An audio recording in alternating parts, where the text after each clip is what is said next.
What's up, everybody, and welcome to ITG Daily, the show that brings you the hottest in gaming news. I'm Drew Bosley. That is one, the only Scott Savage. You can find me on Twitter at ArtisticGamer28, and you can find him over there at Savage. Scott, welcome back to another day, buddy. What's happening? Oh, well, it is I'm now 29 years old, which is a Happy weird birthday, feeling to me. Scott! Everybody wish him happy birthday in chat. Send him a nice little tweet over on Twitter at Savage saying happy birthday. Dude, any plans for the birthday or what? Games? I'm gonna see my parents today, but games like usual. Not much else really. No, just relaxing. Nothing wrong Yeah, with that's usually my style. that. Yeah, I'm pretty chill when it comes to birthdays as well. Nothing wrong with that at all. Dude, before we get into what's coming up on today's show, everybody should be joining us live over on twitch.tv/the official ITG as well as YouTube. But if you can't join us live, hit us up later. InsideTheGame.ca, podcast services, and TV streaming networks around the globe. Dude, Glu CEO and COO are leaving shortly after being acquired by EA. Updates are coming to the Oculus Quest for multiplayer fans, and EA is bringing even more titles to the Xbox Game Pass Ultimate service. Dude, that thing is unstoppable. Yeah, it's been a while since we heard actually about some Game Pass. I expect this to be pretty heavy, actually. Absolutely. But before we get started, let's get into the Glu CEO and COO departing later this month following EA acquisitions. Mobile publisher leader working with the FIFA firm on seamlessly transition before leaving at the end of August. Glu Mobile will lose two of its top execs this month, as Chief Executive Officer Nick Earl and the Chief Operating Officer Eric Ludwig will actually be leaving the company. Dude, they were acquired not too long ago for $2.1 billion. Holy. So, yeah, I think they're going to enjoy some retirement plans. Yeah, retiring to the yacht, I hope. Absolutely. VentureBeat reports they will depart at the end of August, a few months after the mobile publisher was acquired by Electronic Arts for $2.1 billion. The pair have not announced their plans following the departure, but are working closely with EA on a seamless transition as the publisher continues to integrate Glu operations into its own. Speaking with VentureBeat, EA Senior Vice President of Mobile Jeff Karp said the departures are something that Nick and Eric have been talking to us about for the past few months as they're pursuing the next phases in their career and lives. Understandable, but dude, when you get purchased for $2.1 billion, I think my next phase is called retirement. Yeah, that seems like you're quitting while you're ahead. Absolutely, right? Why not go when you're on top? Dude, that's like the best time to go. Like, let's get out of here. We out, man. Fallen Order 2 sooner than later, says Northern Nearcast. Please, he says. Yeah, that's not going to be coming with Glu. So Glu was their mobile division, right? So Glu came in to help them bring up the titles and move them over to a mobile market. Obviously, we all know the rise, Scott, of mobile and how important that industry side is to the world of video games. So they purchased Glu Mobile, and with good reason too. Like, they're one of the best that are out there. We'll see what happens if they kind of take on another role. We'll see if Eric and Nick want to do anything else, or are they just kind of, you know what, we are going to go out on top. Why not? This is their opportunity, right? So we'll see what happens. Following EA's $1.2 billion takeover of the British racing game specialist earlier this year, CEO Frank Segner and CFO Rashid Vachat left in the end of July. So that one comes off of later with Grid developer, right? So they purchased Codemasters. They've got Codemasters. We saw their CEO and CFO leave as well, and then Rashid, Frank was actually, he just resurfaced to go with virtual reality and Dreams developer as well. So we're seeing EA buy some of these big developers, bring them over, and then you see their CEO and CFO leaving. Scott, like, is that part of the plan? Do you think coming in when you get purchased for that much, you go, okay, you know what, we're going to help kind of align things up, and then we're going to split? Yeah, I suppose maybe their position is somewhat redundant, being under the EA umbrella. Sure. It's just a way of streamlining it, but EA doesn't have any shallow pockets, that's for sure. So I wonder really what that is, if it's just personal choice. They've seen the journey all the way through to the end. Well, so when you're on top, Scott, and then you get purchased, and then there's somebody else that now takes that role and you're no longer on top, that sometimes there's a clash there too, right? Because you're so used to being in charge that no longer are you in charge. You're actually answering to someone else. Sometimes that just doesn't fly. Yeah, I think I'm gonna find that out in my personal life actually very shortly. Well, we'll see what we can do about that, dude. But dude, let's get into some big changes coming over the way of Oculus. We're excited to announce new multiplayer features available with our latest version 31 release that make it easier for your users to invite and join their friends in VR and improve their experience once they arrive. With these new additions, you can enable enhanced social interaction with your app and allow your biggest fans to easily share their enthusiasm for your game as they invite others to join them in this shared session. The new multiplayer features include app invite, which is pretty cool. You just pull up your app, invite your friends that way. Destinations is what they're also working on. Destinations. Go ahead, Is Scott. that PlayStation Home? No, dude, it's integrated. You jump in the world of PlayStation and it's empty. There's no one there. Destinations launched in 2020 are places in your app where groups of people can navigate and gather as they would in a lobby. This update allows your destinations to be joinable where players both in and outside of the app can find one another using the unique lobby session ID to match them together. There's also the rejoin feature, a mic switcher, and a spectator mode. So a couple changes coming in the world of Oculus, which is always cool. Dude, we like VR. It's no secret. Oh here. yeah. I need to get back into mine. It's been over a year now since I've been able to play it just due to medical reasons, but yeah, I'm gonna have to get in there. And my destination, I think I'm gonna model that after a comedy club. We'll see how that goes. Nice. Dude, let's get back to the world of EA because Xbox Game Pass Ultimate EA Play add games from F1, Dirt, and Grid franchises. 7 titles from Codemasters are now available on Xbox Game Pass Ultimate and EA Play. I think that's the biggest thing right there, Scott, is the partnership between EA and Xbox. That grows and just keeps bringing over more and more titles. These include titles across 3 franchises, F1, Dirt, and Grid. The new additions to EA Play / Game Pass Ultimate include F1 2020, F1 2019, Dirt 5, Dirt 4, Dirt Rally 2.0, and Grid. Didn't know there's that many dirt games. Holy. Yeah, they're up to Dirt 5 now, dude. And Dirt 5 was sick. I was actually playing it the other day. The game was cool. So those are cool. I had a hard time jumping in though because it's just that rally race is a whole other animal. Yeah, no, it certainly is, right? With these 7 Codemaster games, there are now, you ready for this, Scott? 89 EA titles on Xbox Game Pass Ultimate. Whoa. Dude, I did not expect that. No, that's a healthy amount. Absolutely. And this is kind of what happens when this game as a service just keeps growing, right? We talk about it all the time on the show. But as you mentioned just not too long ago, dude, we haven't talked about Game Pass in a while. But it's cool to see that the fact that EA alone has 89 titles on this platform. And it's just like, why not? When you can jump in, you can play NHL, you can play Madden, you can play all these dirt racing games and other things along that line. Dead Space is coming, Star Wars Squadrons is there, Jedi Fallen Order. Like, man, like the games just keep coming. Will we see, Scott, Battlefield 2042? Oh, that's a big one, but Xbox is all about day one release stuff on Game Pass. It's certainly plausible, but I don't think I've heard anything definitive yet. No, absolutely. We haven't heard anything at all as of yet. But if you could predict the future, Scott, do you think we would see Battlefield 2042 come on day one to Game Pass? Or are people going to have to go out and purchase this one from EA?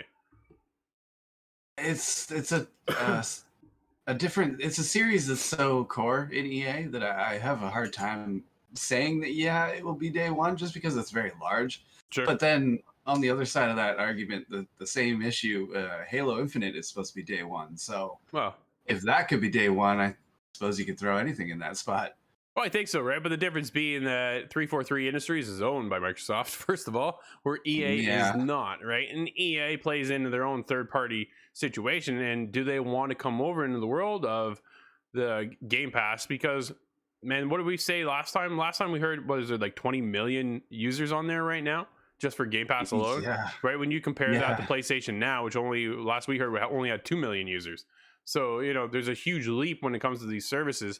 And then the fact that Xbox Game Pass just keeps growing. And there's now 89 EA titles there. Battlefield is going to be their biggest title probably this year, I would expect, coming out of EA over there. And I would think, from what I've seen so far, Scott, I don't think it's coming to Game Pass. I think you're going to have to purchase this one and it's going to be. I think if they join Game Pass, I think that would help thrive that community even more. And the thing is, dude, here's the trick though, Scott. Suck everybody into Game Pass, right? Get them on Game Pass, put your game there with Battlefield, and then pull it out in 2 months. And then when they realize now that they're hooked, right, they have to then purchase the game. But Game Pass also allows you to get it at a discount. So there's a free one for Xbox, but there's a lot more smarter people over there than me. So we'll see what they plan on doing. Well, it is a game that is going to pull in a lot of purchases regardless. So it could be strategically better for them to avoid the Game Pass payout and in turn just risk it, if you want to say that, but it's not a very difficult risk. No, I don't think so, right? I think everybody now is kind of getting a little of the Call of Duty fatigue and are hyped for the latest Battlefield game to come out. And it's going to sell well regardless. But I think if you put it on Game Pass, now you're also introducing another community that probably may not check it out. And then you can suck them into a battle pass of some sort, other cosmetics, right? And then just climb all that. And then you'll see that, that's Q1 or Q2 end up doing really well for EA just because of Battlefield. Oh, yeah. Absolutely. Scott, let's get into, why don't you take this one? This one's weird. I had no idea this was even a thing. Yeah, when I saw this surface, I had to include it because it's something near and dear to my childhood there. This would be Bionicle. And there is a new adventure game, open world, set in the Bionicle universe. This is called Mask of Power. And if you're unfamiliar with Bionicle, it's pretty much a Lego series, but for slightly older kids. And I think I was at 12, 13 or something when it really blew up. And it is also a multimedia type series. There's been books, games, TV show, a couple of movies.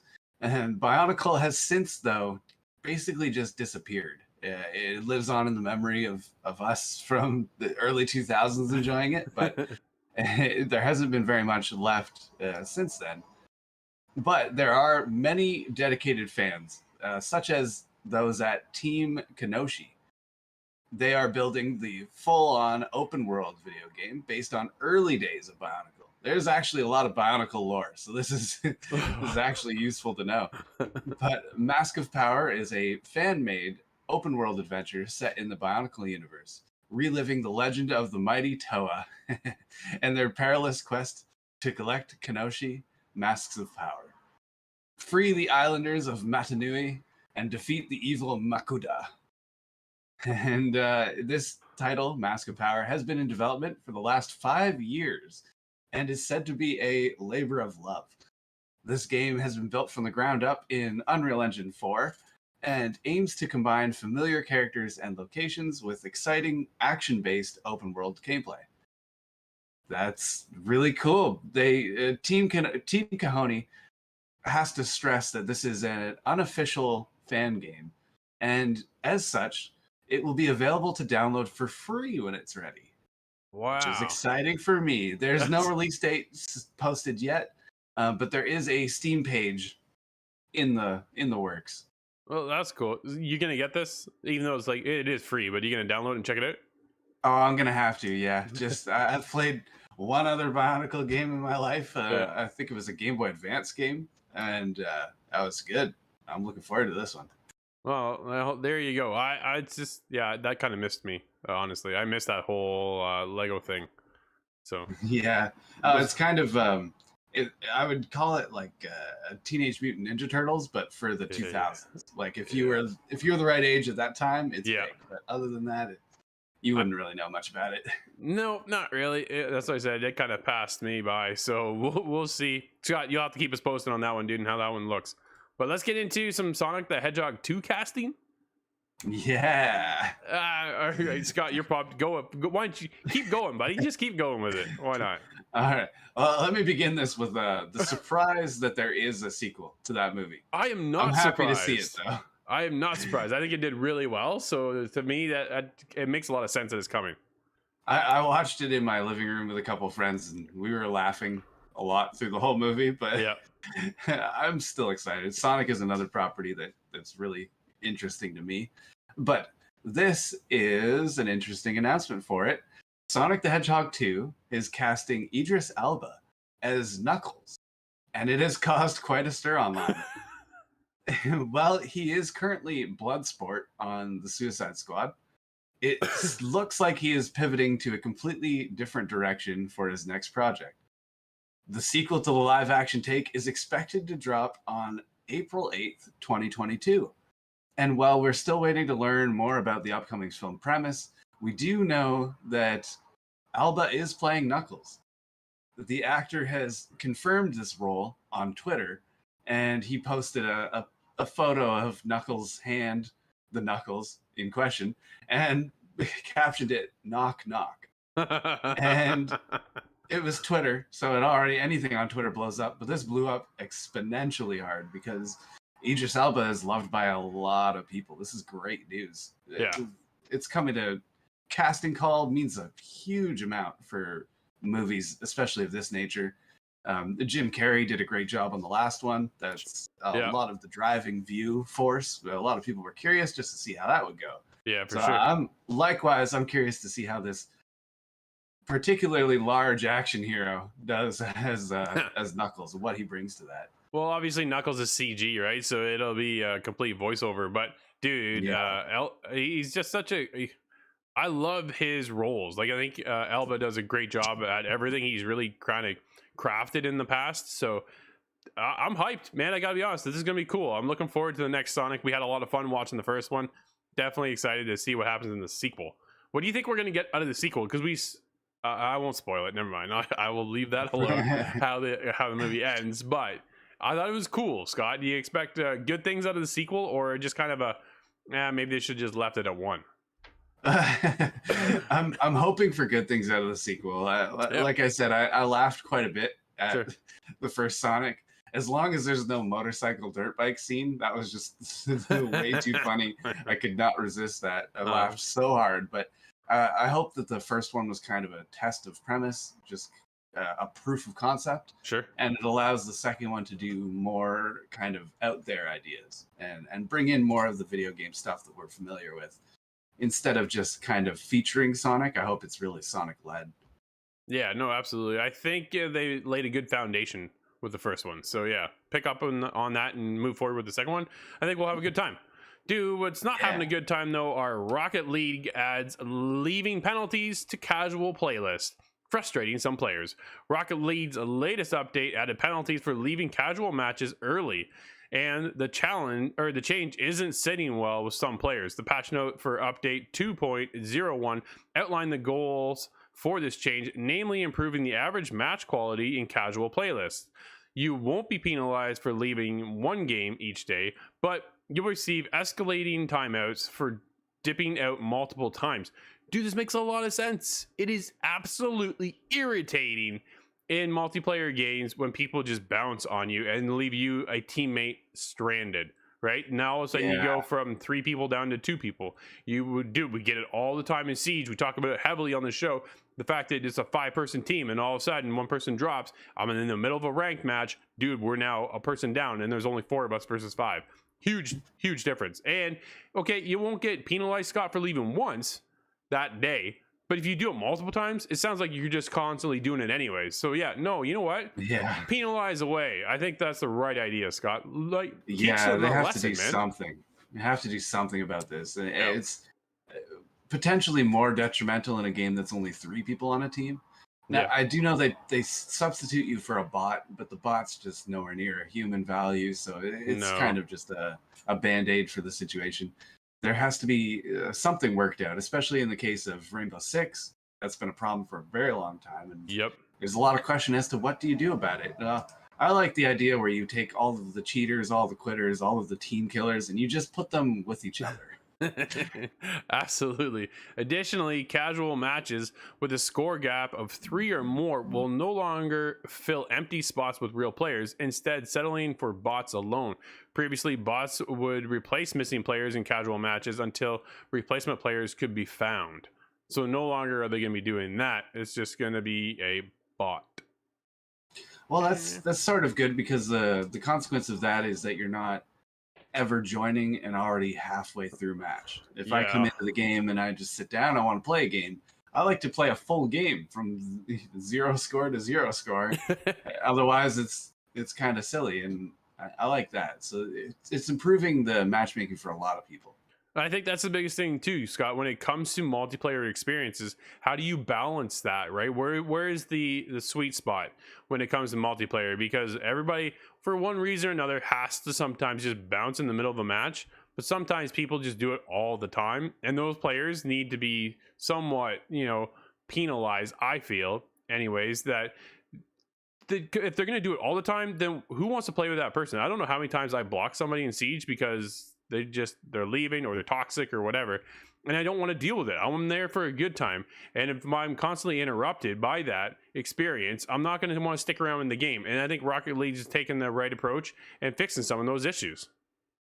Yeah, they have to do something, and this seems pretty measured. I think so. Scott, let's get on to some game announcements and releases for today. What's happening over there? Alrighty, we have the SteelSeries Black Ice. You might be a little more familiar with this than I, but this is inspired by the Black Ice skin in Rainbow Six Siege. That's cool. That's cool. Absolutely cool. This is a transparent Arctic blue color scheme that brings the iconic skin to life with the Prime Pro Series gaming mouse, the QCK Heavy XXL mousepad. I have an XXL mousepad. That's cool. And helpful. Very helpful. 6 Siege Black Ice Hybrid high-rise performance thumbsticks. Okay, that's an interesting combo pack there. Scott, have you ever tried the Control Freak stuff, the performance thumbsticks? I did once. It might have just been timing, but I didn't enjoy it. I've been playing shooters for too long. It just felt like something too different. Yep. No, absolutely. It puts your thumbs a lot higher, right? And apparently it's supposed to give you more control, but I found I'm just out of comfort, and if that makes a lot of sense. You know what I mean? Oh yeah, no, it makes it too easy to slide into full tilt instead of just slight lean. So, yeah. Now I like to turn up my sensitivity, just like everybody, but it's a little too much. That's fair. What's out for today? We have Art of Rally. That's coming to the Xbox One, the Series X and S, and the Switch. Dude, Adam and I checked that out on PC, and now it's coming to consoles. This game is pretty cool. It's unique. It's a simplistic art style. I had a lot of fun playing this one, so I kind of want to pick it up on the Switch. Now, was that for review that you guys looked at that? Yes, it was. Okay. So I'm going to have to check that one out because I'm curious. Yeah, we had fun. It was cool. We also have Foreclosed coming to the PlayStation 4, 5, the Xbox One, Series X and S, Switch, Stadia, and PC. Dude, I believe that is everywhere. That is everywhere, and this game looks sick. I can't wait. We have a code is coming up for the show here in the next little bit. We've just been a little bogged down by other reviews at the moment, but we'll definitely be jumping into this one too. Super excited to play this. Yeah, this is cool. It's reminding me of Super Hot and Control kind of put together. I like that. 2 solid games. Lastly, we have Naraka Blade Point coming to the PC. That's one that I unfortunately missed the beta on. I was really excited for that, but I missed it. Yeah, it's a new spin on Battle Royale, right? So it's cool, it's tough, it's unique. It's on PC. So we'll see if that makes its way over to console. But Scott, yeah. That'll wrap up today's show. Everybody, thank you for hanging out with us. And of course, you can always join us live over on twitch.tv/theofficialitg, as well as YouTube. But if you can't join us live, hit us up later. InsideTheGame.ca, podcast services, TV, stream, and networks around the globe. Until tomorrow, everybody, I'm Drew, that's Scott. We'll see you inside the game.